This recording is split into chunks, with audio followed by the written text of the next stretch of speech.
Hi, folks. I'm Michael Tomasky. I'm the editor of the New Republic, and here we are on November 19th with an election debrief brought to you by the New Republic staff writers and contributors, and all of us, really.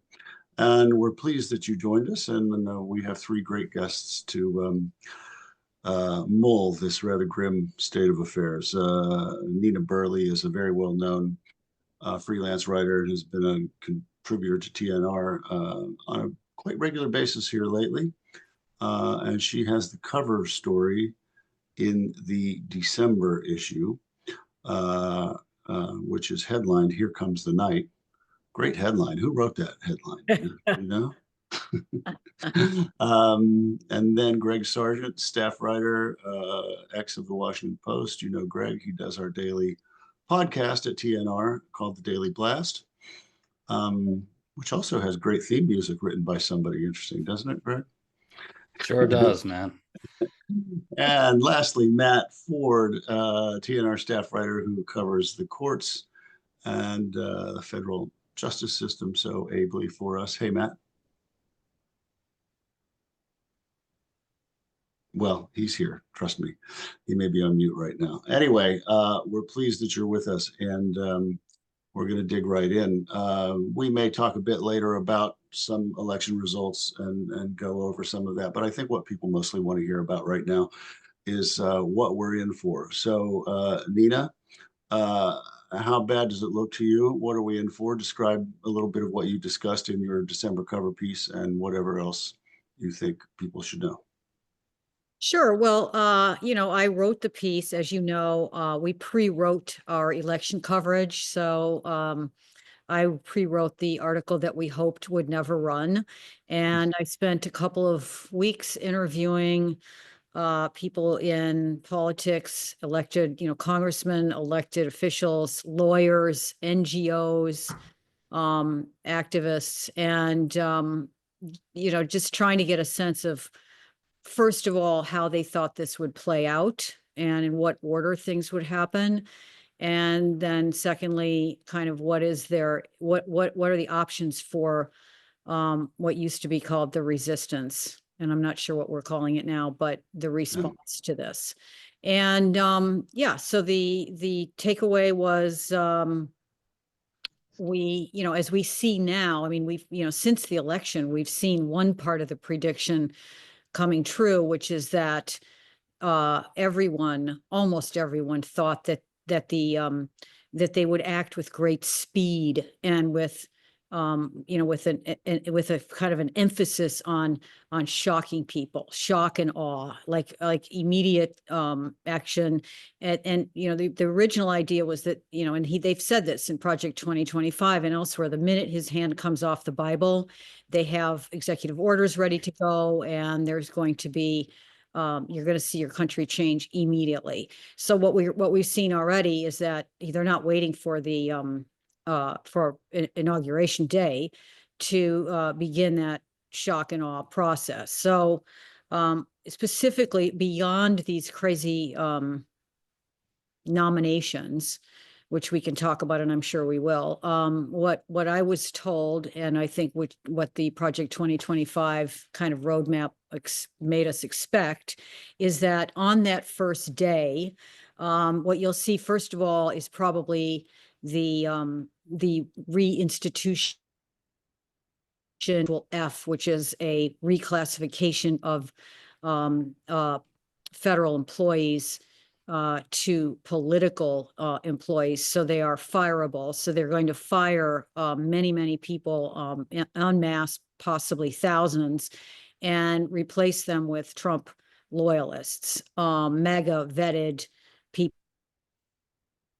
First step, and then they will probably on that first day also do the thing that the Republicans usually do when they come in, and they reverse all the climate change and drill baby drill stuff. So they'll open whatever public lands. Biden did allow some drilling on public lands, but they're going to go and pay back their oil fossil fuel donors with that immediately.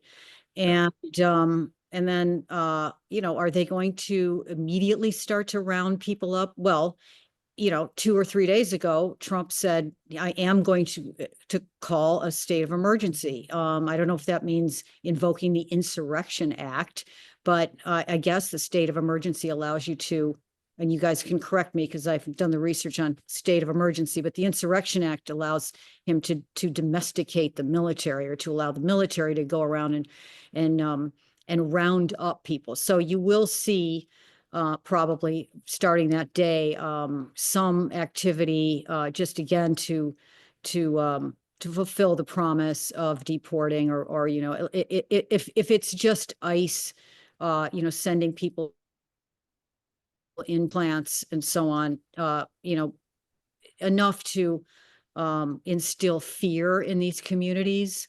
I think that you'll probably see that happening right away. And so those are the early steps. I think that and then he has 100 executive orders, which Susie Wiles has referenced. We don't know what they all are. Yeah. Yeah, the Insurrection Act is a particularly scary thing, written and amended over the course of the 19th century. Under the terms of the Insurrection Act, he could actually make a militia, an official United States militia, out of any group he wants to. The Proud Boys. He could do that. No president has done it, but you know, he could do anything. So we'll have to see how far he's willing to go. The third thing that I think will do is probably pardon the J6 crowd, and then he will have his own paramilitary force. Yeah, that's right.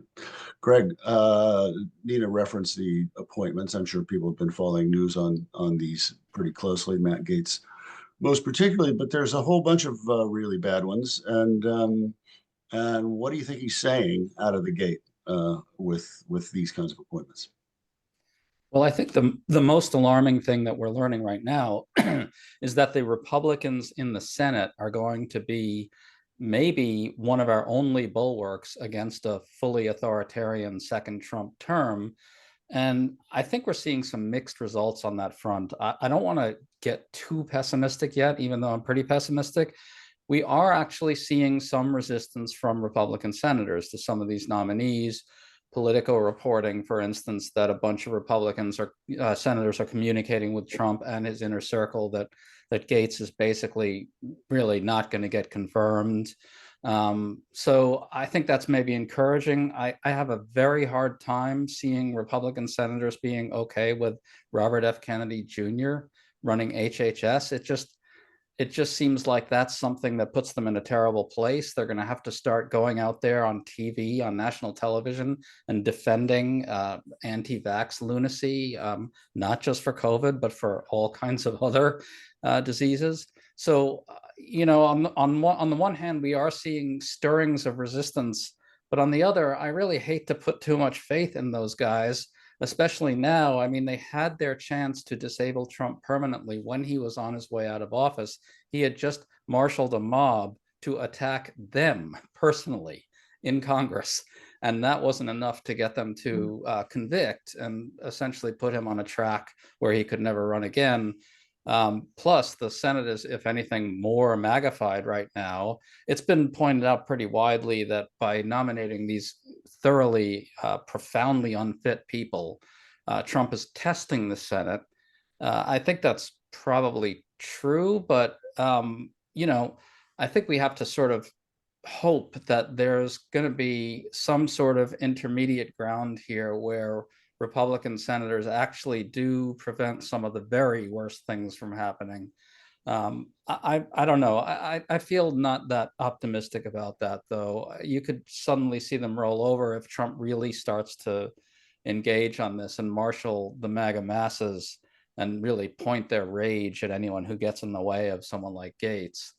One thing that I thought was very ominous in this Politico report was that Republican senators are basically saying that they don't want to walk the plank by voting on Matt Gaetz, which essentially means something like they don't want to actually have to take a stand that might anger Trump.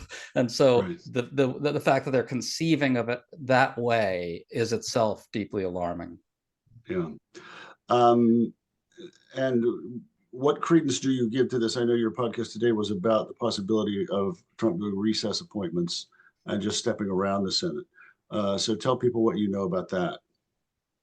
Well, so it's just to sort of get past the legal complexities. Really, what it turns on is what the Senate is willing to tolerate.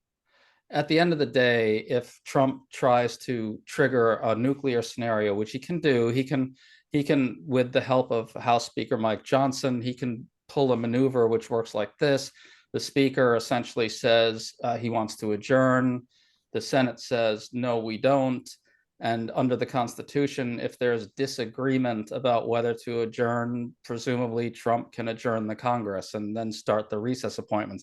That's the sort of nightmare nuclear scenario. But, you know, it gets very complicated. According to the expert we interviewed, who's one of the best in the country, Sarah Binder, the Senate can really kind of assert its prerogatives even in that scenario. The Senate can basically say, well, we're reconvening.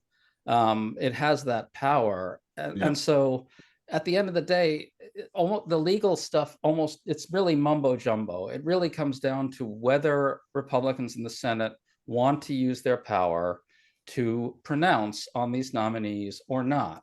And everything else will be backfilled around that. That's really the essence of it. There's John Thune, the new leader, has some history of crossing swords with Trump, but not really taking it to the mat. So it'll be interesting to sort of watch that situation. Matt, people, whenever a Republican is elected president, our folks get concerned about the Supreme Court, probably more so this time. Why don't you tell us what Supreme Court watchers and experts are looking at and thinking about right now as pertains to the next 4 years? Well, the big question for the next 4 years is automatically vacancies. And when it comes to the court in the modern era, we have a system now where justices basically do not voluntarily retire unless it's under a president who is ideologically similar to them. The exception, of course, being if they die in office, which I'll get back to.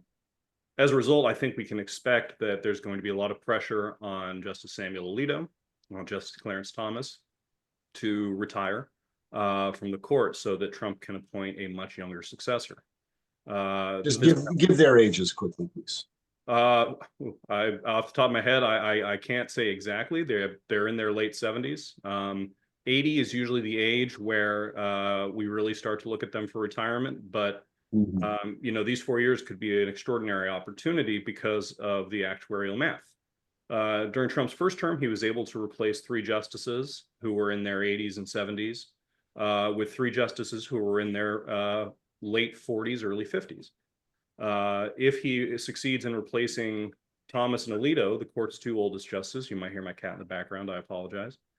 The court's 2 oldest justices now, he will effectively likely lock in, assuming he nominates somebody as young as the justices that he replaced the other 3 with, lock in a bunch of 50-year-olds on the court.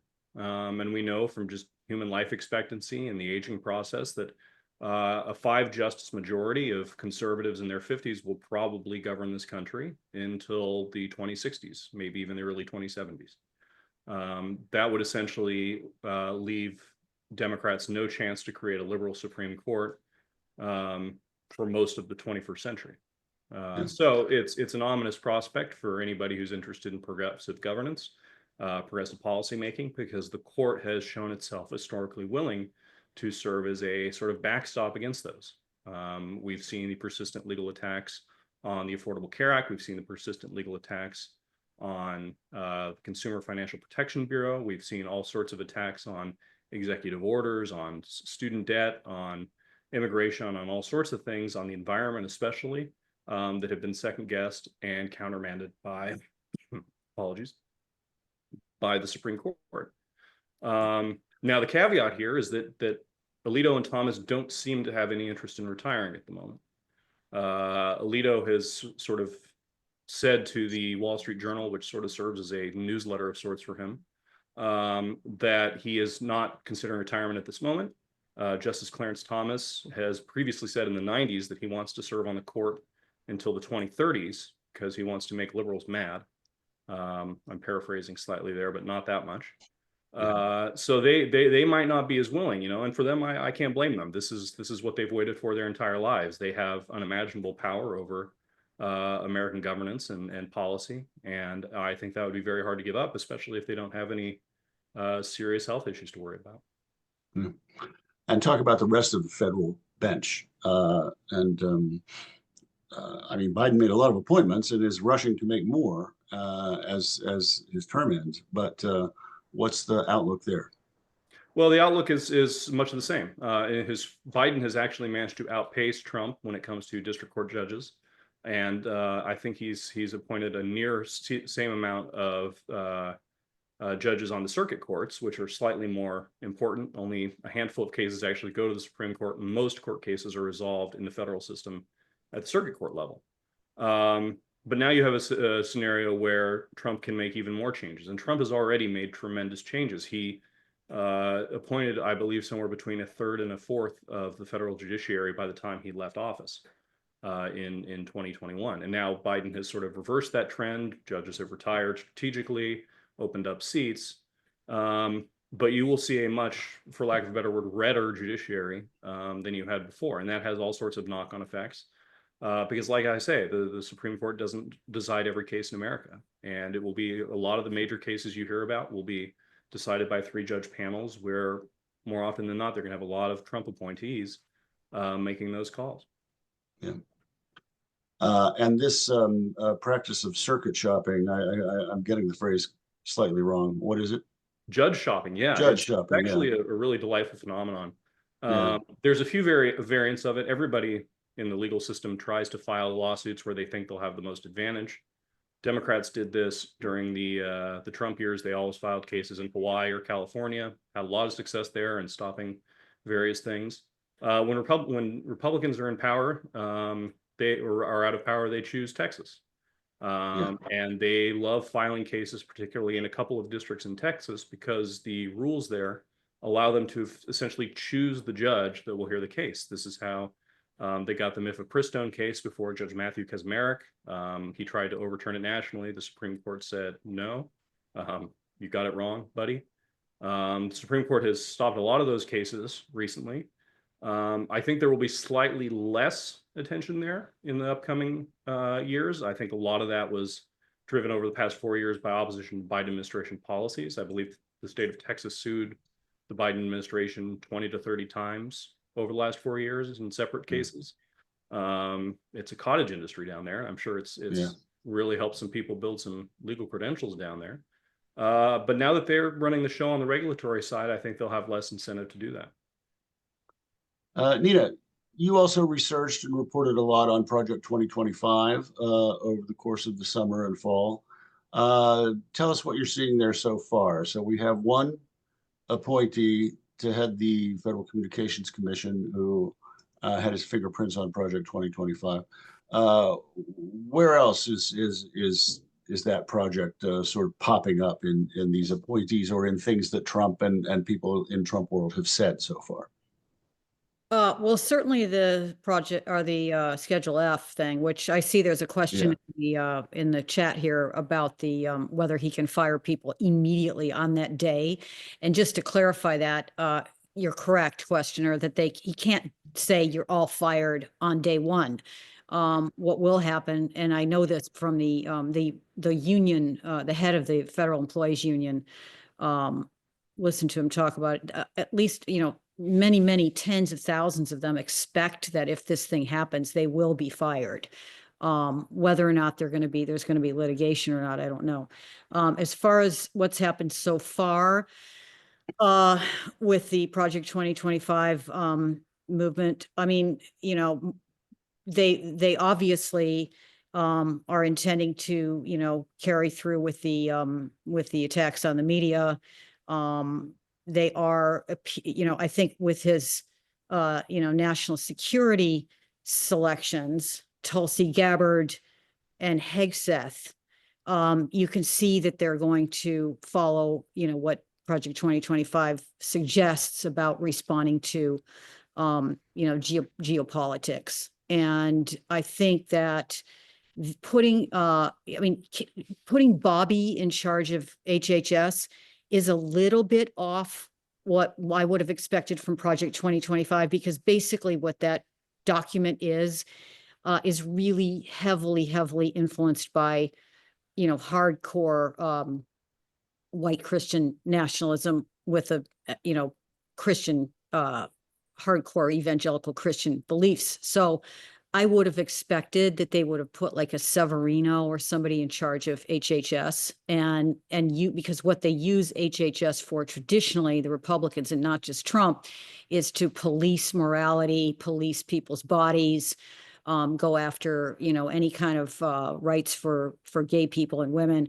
And instead what they're doing is something that I don't think there was such an anti-vax kind of element in Project 2025. Correct me if I'm wrong. I mean, it's 900 pages long. Maybe it was buried in there, but I think it's much more about, replacing, kind of putting like daddy in charge of the family, and making sure that women carry pregnancies to term and don't have any right to contraception. And I'm not sure that Kennedy is, it's just hard to tell. He's such a wild card. I mean, it's so muddy. I think more what they're doing really with these appointments is kind of just, I mean, and Greg and I talked a little bit about this last week, is it's like, the fog of war, or, throwing, Bannon's, what's his famous saying? I'm blanking on it, the Flood the zone with shit. Flood the zone with shit. It's this kind of like confuse everybody, throw things out there, see what happens. That's not to say that he's not seriously going to try to back these guys, because, and I think using the DOJ as his own, revenge machine. I mean, that isn't explicitly stated in Project 2025, but I'm sure, you have, Kevin Roberts on record saying, this is going to be a revolution and it'll be bloodless as long as the left allows it to be. I mean, that implied threat has always been there. So I think that, I think that, and going forward, I think they absolutely, and, the anti-science positions of Bobby fit right in with the Project 2025, kind of activity towards climate change. They want to take, they want to take down NOAA. NASA's okay as long as Elon Musk can send rockets up, but they definitely don't want NASA paying attention to climate stuff anymore. And so, yeah, I mean, I think there's a lot of Project 2025 yet to come. Yeah. Greg, you're kind of a specialist on immigration. You know immigration policy pretty well. So that's obviously one of the huge areas of concern. Talk about what you think they're going to try to do there, and how you think they might actually try to implement this mass deportation. Well, so I think the jury is very much out on how far they can get, because deportations are an incredibly resource-intensive process. It requires lots and lots of law enforcement resources to deport people. And there is still such a thing as due process, even though one of Stephen Miller's explicitly stated goals is to essentially end due process for migrants who are undocumented and subject to deportation in one way or another. So on the one hand, I think they're going to run into some serious problems. I do think that it's not that likely that Republicans will give them the type of budget they need to substantially scale up these kinds of deportations. We're talking tons and tons and tons of money, a lot more than is spent right now. And as for the declaration of a national emergency, my strong suspicion right now, pending further details, is that what they're really talking about there is repurposing resources in one way or another, kind of unlocking that. I mean, we all sort of tend to talk about the possibility of the Insurrection Act and the military carrying out deportations with horrible scenarios, and there are possible scenarios that are horrible. But I think the lower hanging fruit for them is going to be to try to get more resources towards law enforcement that's already present. And I think they could have some success at that, although, this is something that really could be subjected to legal challenge. And I think maybe Trump would have a hard time getting where he wants to on that. The National Guard scenarios are kind of interesting. Stephen Miller has talked about sending red state National Guards into blue states that refuse to use their National Guards to carry out deportations. I'm skeptical that gets that far. In our cover story in October, we actually interviewed a bunch of people about this. And one thing that we discovered is that blue states are really already gearing up to resist any illegal orders that are given to their own National Guards. So I think that maybe the way to really sort of slow down this juggernaut will be these kinds of guerrilla pot shots from every possible angle, stalling on the National Guard stuff, legal actions against the repurposing of resources, Democrats in Congress driving really hard bargains to the degree that they can. They're out of power, but they have some influence, really driving hard bargains and putting the brakes on efforts to substantially scale up deportations. I'll tell you one area that I'm really worried about more in a way. Well, I shouldn't say more, but also I think we're going to see a significant expansion in the use of state propaganda about migrants to kind of create a climate of fear and terror and hate. One of the things I think we'll see is the use of federal agencies to highlight, quote unquote, migrant crime, something Trump talked about on the trail a whole lot. I can see the White House press operation really kind of kicking into high gear and pushing this stuff out there in a way we haven't seen before. A big part of Stephen Miller's project is to get migrants who have been living here for a long time to feel incredibly destabilized. And this is where I think you could see some serious humanitarian consequences. This kind of effort to really crank up fear and anger and hate towards immigrants using the power of state information, the corruption of government information about immigration, I think will be another one. So, it's going to be to go back to the shock and awe idea, it's going to be that. They're going to try everything. They're going to try and terrify people. But I think that maybe the prospects are not terrible for slowing down some of the worst stuff. And Matt, I want to go back to the Supreme Court with you, and I want to discuss the immunity decision that they handed down over the summer and walk through some potential implications of that, because I think some potential ramifications of that are really pretty scary. So let's say that Donald Trump finds some 1839 law that no president has ever invoked that does enable him to shut down the New York Times or do something that is without precedent in modern America. I believe the Supreme Court has kind of locked itself into saying that virtually anything he does under color of law, however obscure and disputed the law, is okay. Am I right or wrong about that? And what have been your thoughts about the potential implications of that immunity ruling as we head into next year? Yeah, it's a really interesting case. And I say that not just as a stopgap, but it's one that I don't think we have fully appreciated all the different ways it will change how this country works, especially how the federal government works. There's no such thing as presidential immunity. I'm just going to say that as the outset.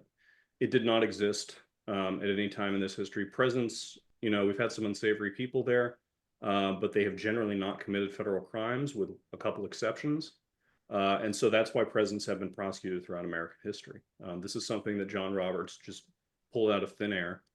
It is not in the Constitution. The Constitution has references to immunity for lawmakers. It has long held common law origins for judicial immunity. Presidential immunity doesn't exist. And so one of the problems with predicting where it will go next and how it will be used is that there's nothing to base it on. We're always just guessing. I think the real risk of presidential immunity comes in how Roberts articulated it vis-a-vis those other two immunities. He didn't make this comparison exactly, but he effectively foreclosed any legal scrutiny, any prosecutorial scrutiny of certain presidential powers altogether. And that's not how the other forms of immunity work. Judicial immunity, judges can't be sued for their rulings in almost every case. But if a judge accepts a bribe and gives a favorable ruling to a defendant, they can still be tried for it. Lawmakers have speech and debate on the floor, but if they vote for a piece of legislation because somebody gives them a burlap sack of cash, they can be prosecuted for it. Under Roberts' formulation of presidential immunity, if Trump says, I will pardon you if you give me $100,000, and somebody gives him $100,000 and then he pardons them, federal prosecutors can't do anything about that. That is not a crime. And so it's not just immunity, it's a form of complete impunity. And given the way that the presidency operates, where it has immense powers in certain areas, especially on national security, especially on foreign policy, it really raises the risk of corruption and malfeasance. And it significantly reduces the likelihood that anybody will be able to do anything about it. And of course, there's the obvious aspect that Trump can't be prosecuted, but simply saying that at the outset unlocks a lot of doors, because part of the law's effect is deterrence. People don't speed because they might get caught. People don't jaywalk because, well, people jaywalk, but people, don't commit illegal voter fraud because they think they might get caught. If you're not going to get caught, then it really reduces your inhibitions not to break the law. And since this was written so sloppily, so open-endedly, I think that Trump will see it as a get out of jail free card and act accordingly. Yeah, it's really terrifying.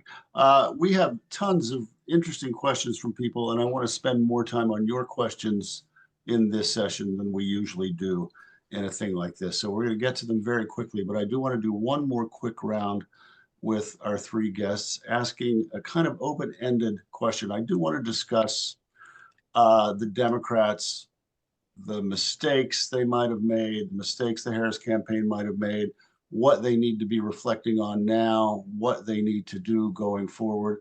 So like whatever it is you want to say, Nina, about the Democrats in 90 seconds.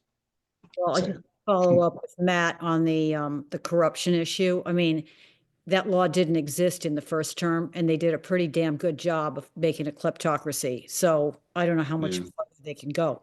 What the Democrats did wrong, I don't know. I listened to Bernie on the Daily the other day, and he was saying, they just didn't speak to these issues, Medicare for all, minimum wage issues. Look, I mean, these people who live across the river from me in Pennsylvania, they don't have dental care, they don't have medical care, their lives are so difficult.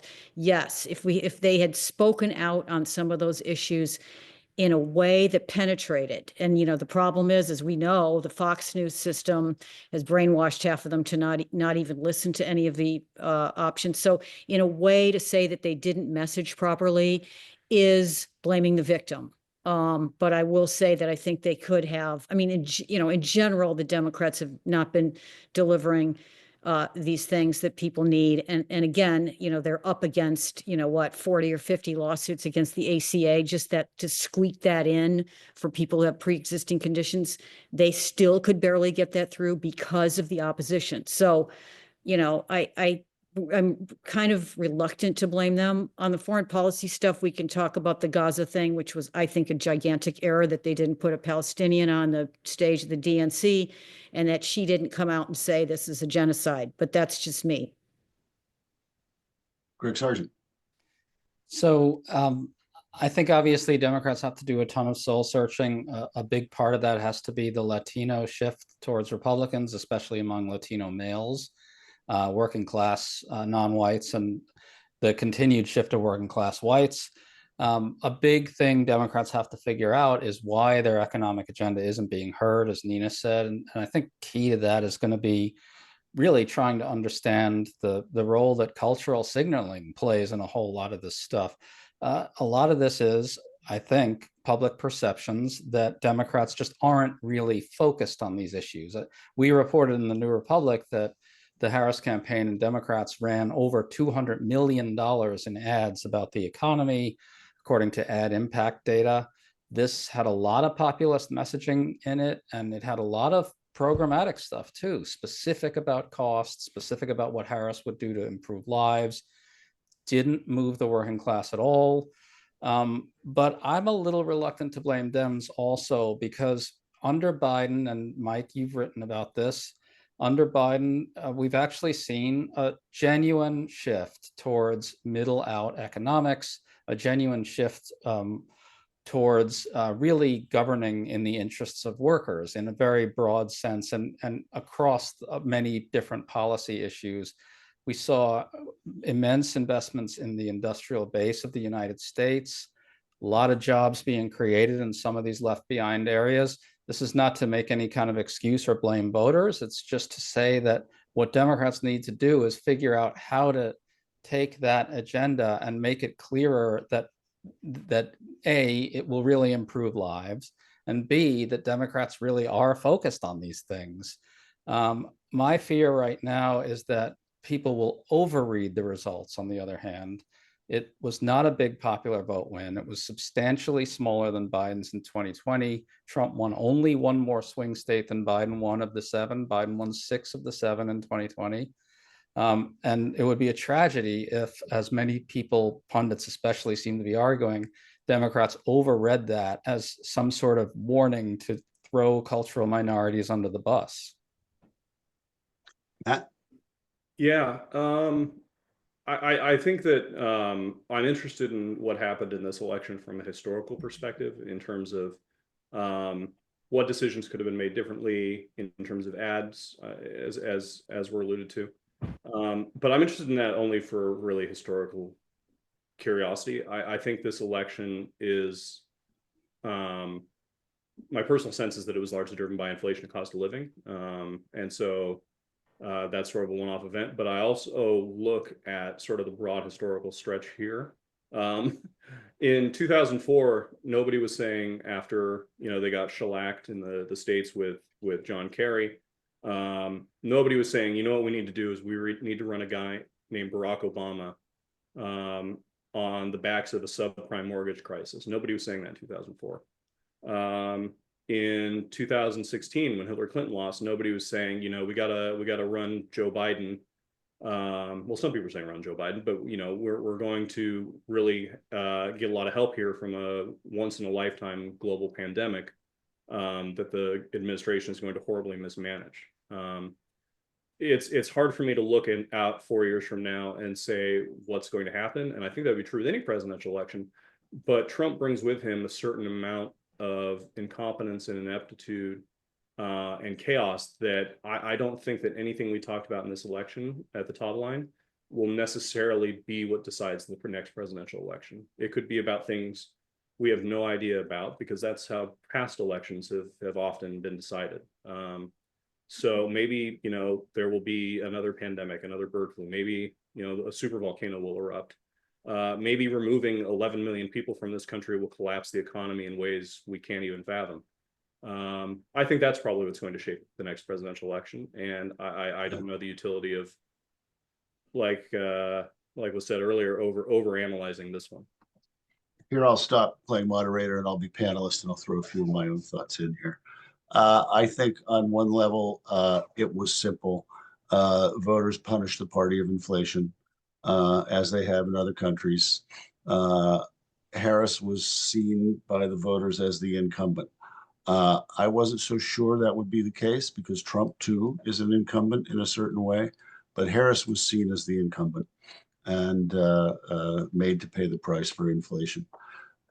Will all these Latino and Black voters continue voting Republican, or was this just their decision to punish the party in power that made them pay, 70% more for eggs?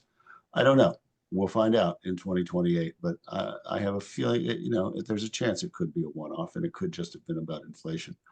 I see a lot of comments though in the comment thread and the question thread.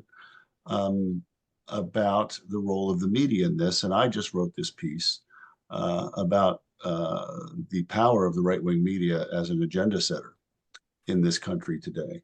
And, you know, this is something that I've watched happen over the last 30 or so years in this country. I remember when Fox News went on the air in October of 1996, and it was this small thing, and the mainstream media was this huge thing. And now that really has changed, and the mainstream media, what with layoffs and closures, has shrunk, and the right-wing media has grown and grown and grown. Sinclair owns however many stations it owns across the country, and there's the Murdoch empire, and there's the Christian radio empire, and the right-wing talk radio empire. In vast stretches of this country, you can't hear anything but conservative media. And the Democratic brand is garbage in these places. I mentioned Missouri in the media column I wrote. Wasn't that long ago that Claire McCaskill was a senator from Missouri, and it wasn't really all that long ago that they had a Democratic governor.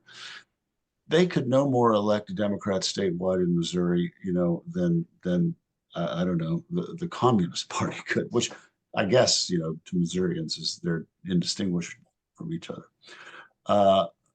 That is really something that the wealthy benefactors of liberalism have to think about and change, because the right-wing media has grown because wealthy people have invested in it and put money in it.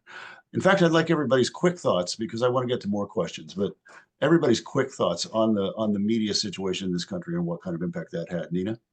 Well, you know, I wrote the cover story on Fox. That was your idea to do it as the Democrats' possibly most formidable opponent. And there's an organization out there called MAD. Now I'm forgetting what the acronym stands for, but these folks are they're fighting the good fight. They're in Philly right now, trying to get the trying to get the FCC to yank Fox's broadcast license, because there's a line in the regulation of media, broadcast media, that has to do with character and not spewing lies. And since they were forced to pay $800 million for their lies about Dominion, they do fit into that category. Now, it's possible that it's probable that that won't go anywhere, and that the new FCC is just going to ditch that idea. But, you know, there are organizations out there that are standing up to this. And you're right, though, if the Democrats, if the progressive side doesn't put money behind some kind of oppositional situation media-wise to Fox and to Murdoch, you know, I mean, Rupert's going to die, and maybe Lachlan is just not going to be able to keep it going, and the siblings aren't as committed to the destruction of America as they are. I don't know, but it's a huge problem. I agree. Greg and Matt, both kind of quickly, please. So I think the main thing, just since you guys have covered the need to invest in alternate media sources and stuff, I'm just going to focus on this. I think Democrats have to figure out and do some really hard thinking about how to use political theatrics a little better. There's something about the way Republicans do the way they do politics today that Democrats fundamentally don't get, which is that we're in an information war here, and I think on some basic level, Democrats feel like we're actually in a debating session of some kind, as opposed to an info war. I keep coming back to this one anecdote, and I'll just be super quick, promise. But when Republicans hatched the lie that Biden was sending baby food to migrant babies, it was the most ludicrous thing anyone's ever heard. But the simple fact was that every Republican Twitter feed, every different organ you could think of, all blared it out at once.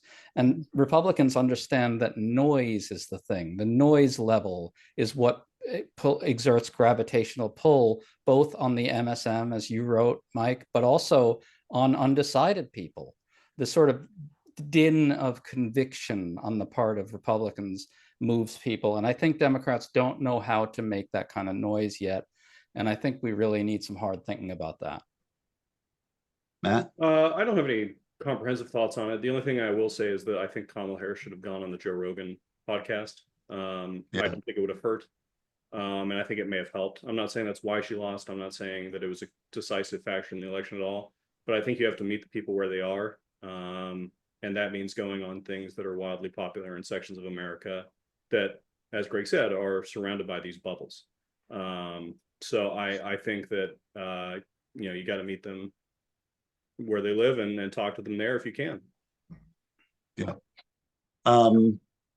Yeah, Rogan, I agree. And I wrote at one point that she should have gone on. It was a bad mistake that she didn't.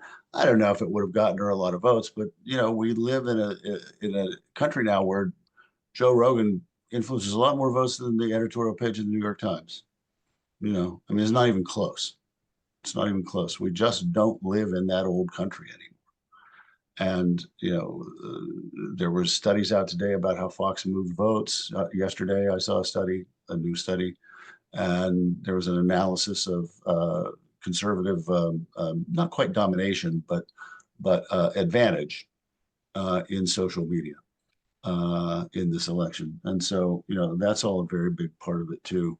I just see a lot of comments about people who are so frustrated just about the media and the way that Democrats just never seem to break through. And we've been saying this for 20 years. I mean, I was writing this around the time of the Iraq War. And there were a lot of Democrats in Congress who capitulated to that, of course, and voted for Bush's war. But there were a number who stood up, and there were some in the run-up to the war who were trying to say the right thing about what was wrong with this war, whose words all came true. So it's partly a media environment, but it's partly that, I don't know, what is it about Democratic messaging that they don't know how to break this trap? Any of you? Well, I think Greg answered that. I mean, I think that it is about the noise, and it's about they win with insult comedy. They've managed to portray themselves as revolutionaries, even though they're water boys for the oligarchy. Every damn one of them.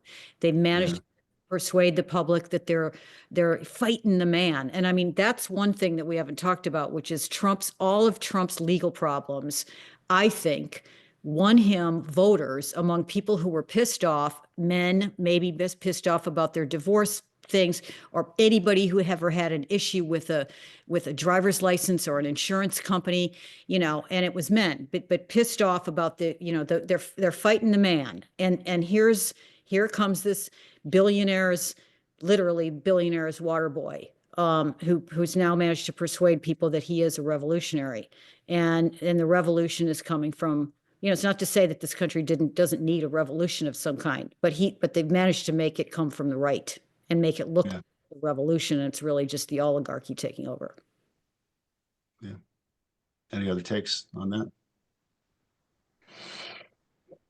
There are, well, here's a somewhat macabre question from Stephen Shore. What if Trump dies in office? But I'm interested in a related question that I've heard brooded about, which is that there is some, and this is the kind of maybe gossipy conspiracy theory that, like that old game you play when you whisper in the next person's ear around the room, and by it gets around the room, it's completely different. But I have heard some things about plans for 2028 or even before 2028 that involve 25th Amendment stuff and making Vance the president. Have any of you heard anything like that? And even if not, let's talk about Vance here and his role in this administration and where his influence is likely to be felt. Greg, you want to start? Well, I'd love to address a particular thing about Vance that links up to what you said before, which is it may be impermanent. It may be that these gains for Republicans and Trump in particular, among Latino men in particular, and non-white working class people, particularly young people, low propensity voters, is an impermanent thing.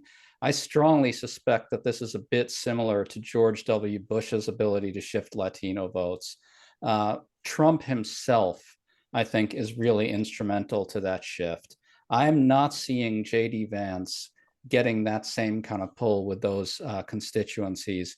You know, Trump is much more of a cultural figure. He sort of delivers stuff with a little twist. Everyone can kind of see it as not serious or a game or a charade and so forth. I think with J.D. Vance, he's just going to lack a lot of the advantages that Trump had here. He's a serious ideologue, and he's a religious right ideologue, sort of in the new post-liberal vein. Americans really don't like the religious right when it gets too crazy. And I'm really reasonably certain that J.D. Vance is going to be sort of perceived almost like a radical cleric type in a way that Trump just isn't. And there's no chance that J.D. Vance is able to kind of command the penetration with the culture that Trump has. And that's really key to Trump moving those votes, I think. And I'm not seeing J.D. Vance doing that. So I think in 2028, we're looking at a very different kind of election in which a lot of these gains could look impermanent. Mhm. Matt, any Vance thoughts? I won't know if I have any thoughts about Vance in particular. I think that he's going to probably get on people's nerves a lot. He seems to be carving out a role in this election as sort of, or after the election, as sort of the attack dog on Twitter, sort of a Spiro Agnew type. I don't know how 4 years that will look, or if people get tired of it. The thing I think about a lot with what happens after Trump is my home state of Nevada and the election results there. I don't want to get into exact numbers because they might have changed since I last saw them, but there were, in that state, Trump won by a comfortable margin, and Jackie Rosen, the Democratic senator, won by a narrow margin. And you can tell by an analysis of the votes based on the vote totals that the Republican Senate candidate got, the Republican presidential candidate got, that there were tens of thousands of people who just went to the voting booth, checked Trump, filed it away, didn't care about ballot initiative stuff, didn't care about library taxes or abortion rights or anything like that. They just checked Trump, went home, and tuned out. Yeah. I don't see Vance being able to recapture them in 2028. I don't want to say it's impossible, because anything is possible that is not forbidden by the laws of nature. But I do think that it's going to be an extraordinarily tough time to replicate Trump, to do Moneyball for Trump. I know you can't create Trump, so you got to recreate him in the aggregate. And I don't think that's going to be very easy, because we haven't seen a lot of down ballot candidates have much success with it. The most Trumpian figure I think I've seen on the national stage, besides Trump, was the guy who just lost the governor's race in North Carolina. Now, if you want to talk about somebody whose personal scandals and everything sort of disqualifying for public office, there's somebody right there. But I just am not confident. If I were a Republican staffer, I would not be confident that you can replicate anything Trump has done in the future, just as I think Democrats have realized they can't replicate the Obama coalition in every election after that. I think that you were looking at two sui generis, really masterful political talents, despite whatever else you might think of Trump, people who really understood the pulse of this country. And I just don't see somebody else capturing that as well as he did on the right. Can I jump in and second that? I think the degree to which Trump is maybe the second most talented and charismatic political figure of our times goes under discussed. He really is right up there, not quite at Obama's level, but for the constituencies he reaches and the type of politics that he practices, he is a tremendous political talent. And I've never understood this idea that it was supposed to be easy for Hillary to win, or for Biden to win, or even now with the convictions and with the insurrection, that it was supposed to be easy now. It was never going to be easy to beat this guy. He's an exceptionally talented, skillful demagogue, great politician in many ways, as loathsome and disgusting as he is, and amoral and so forth. He's just got a really tight cultural hold on his parts of the country. I have a Democratic operative I know reported to me that his daughter went to a Trump rally, and what happened after that shocked him, which was that everybody's phone was lighting up with pictures from not just of Trump, but from other people at the rally. It just like the way he electrifies his parts of the country is really a special thing. Just to your point, Matt, I think we have another good example of the failure to replicate Trumpism in a lab, and that's Ron DeSantis. I mean, look how awfully that went. And this is a guy who's who won a smashing victory in Florida, which is, yes, red now, but he still dramatically overperformed what Republicans are capable of doing. This is not like the gubernatorial candidate in North Carolina. He's a real guy, a real politician, serious politician. He couldn't come anywhere close to replicating anything like what Trump is able to produce. And so, I mean, ask yourself this, people, J.D. Vance, if J.D. Vance had been the opponent of Kamala Harris in this election, do we really think Kamala would have lost? I don't.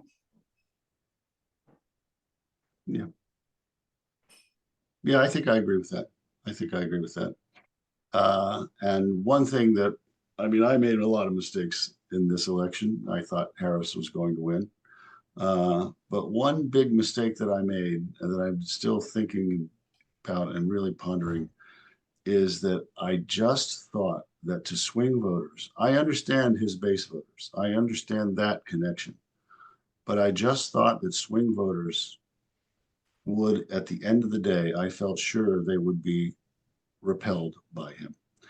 And given that last week that he had with that Madison Square Garden rally and the things that were said there, and him being just completely desultory at his rallies and people walking out on him and him saying these nonsensical things, and the enthusiasm and momentum that she appeared to exude in the last week, filling 24,000 seat basketball arenas, I thought, well, she's going to get those people who are on the fence until the last 3 or 4 days, because a lot of those people, they just want to vote for somebody who has the smell of a winner. But those voters broke for Trump. They broke for Trump by about 7 points, according to a poll I saw.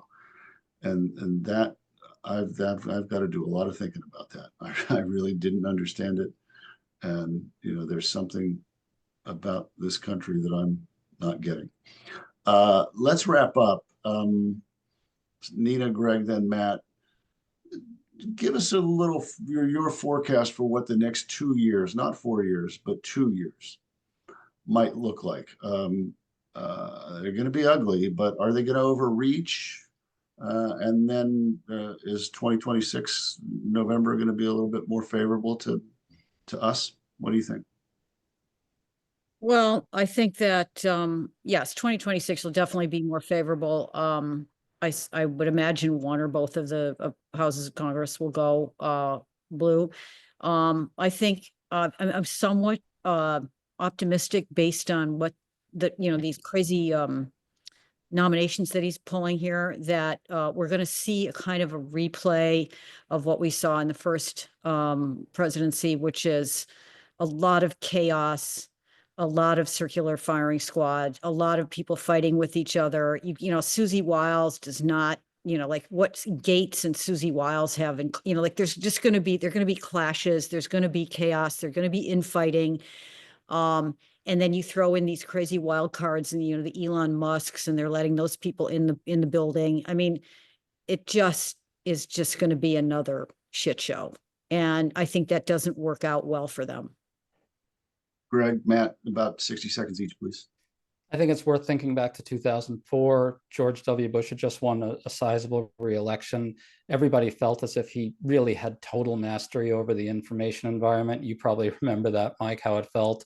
It just felt like there was no way you could get a message through to people about what this guy really was. 2 years later, Democrats win both houses of Congress back. And it was a combination, and I think this is telling for the president, it was a combination of executive failure and incompetence and corruption that delivered both houses to the Democrats, a major backlash election. And I think you could see something very similar like that here, an unparalleled level of corruption, extraordinarily incompetence and failure combined with overreach. But those two ingredients, I think, are really key and could pave the way to a fairly sizable Democratic win in 2026. Matt?